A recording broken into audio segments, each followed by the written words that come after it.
weeks ago, we celebrated Easter. We know the morning part of the story by heart, but this is the rest of the story.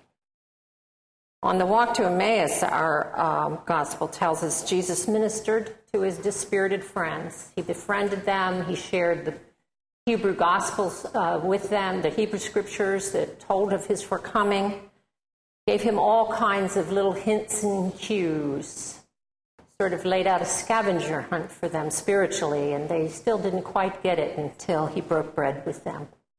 Listen now to the word of the Lord. That very day, 2 of them were going to a village named Emmaus, about 7 miles from Jerusalem, and talking with each other about the things that had happened. While they were talking and discussing together, Jesus himself drew near and went with them. But their eyes were kept from recognizing him. And he said to them, "What is this conversation which you are holding with each other as you walk?" And they stood still and looked sad.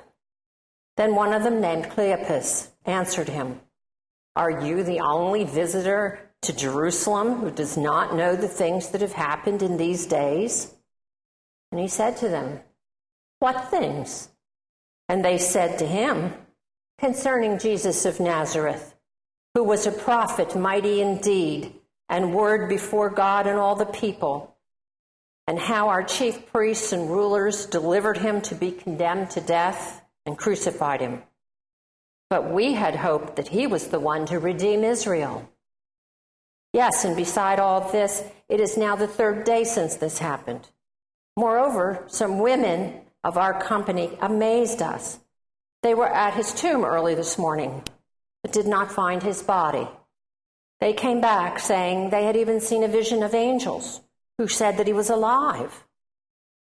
Some of those who were with us went to the tomb and found it just as the women had said.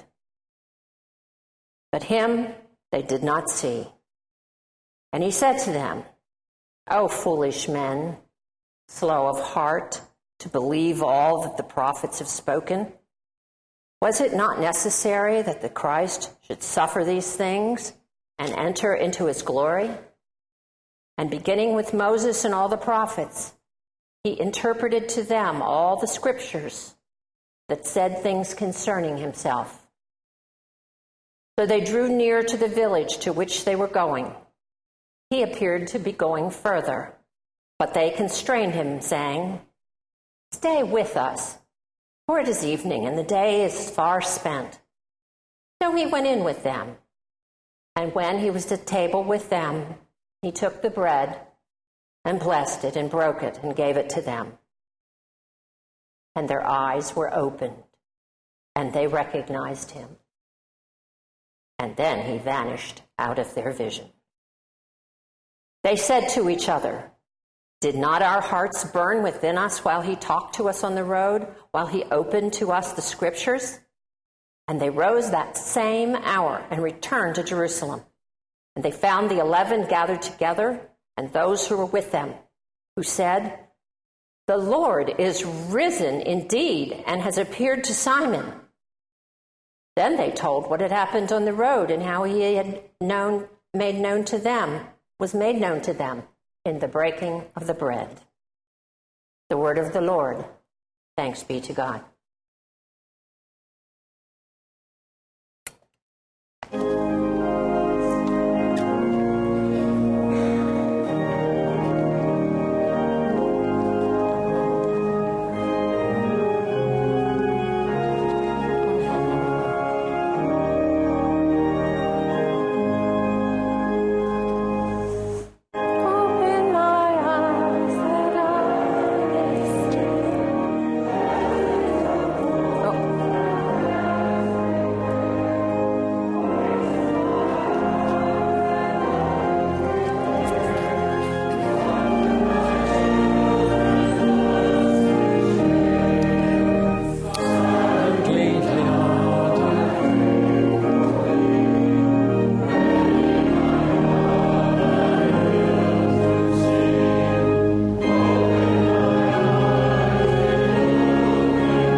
For over 100 years, my people have suffered. 100 years. Can you imagine what that's like? I mean, every year, my people start with such high hopes. You know what high hopes are? It's that feeling that one thing you really want in life is really going to happen. Okay? That even though we have our sad state of affairs, things are going to turn out for the best. Have high hopes means you believe that your prayer is going to be answered. But for my people, for over 100 years, we've only known bitter disappointment year after year for 100 years. Now, you'd think the way I'm talking, I must be some refugee without a homeland, right? No, it's not that bad, trust me. But I do have a confession to make. I'm a Chicago Cubs fan. It's been 100 years since the Chicago Cubs have won a World Series. A lot of world events have taken place since 1908 when we won the World Championship. 16 presidents have been elected. 11 amendments were added to our Constitution. Halley's Comet passed the Earth twice in the last 100 years.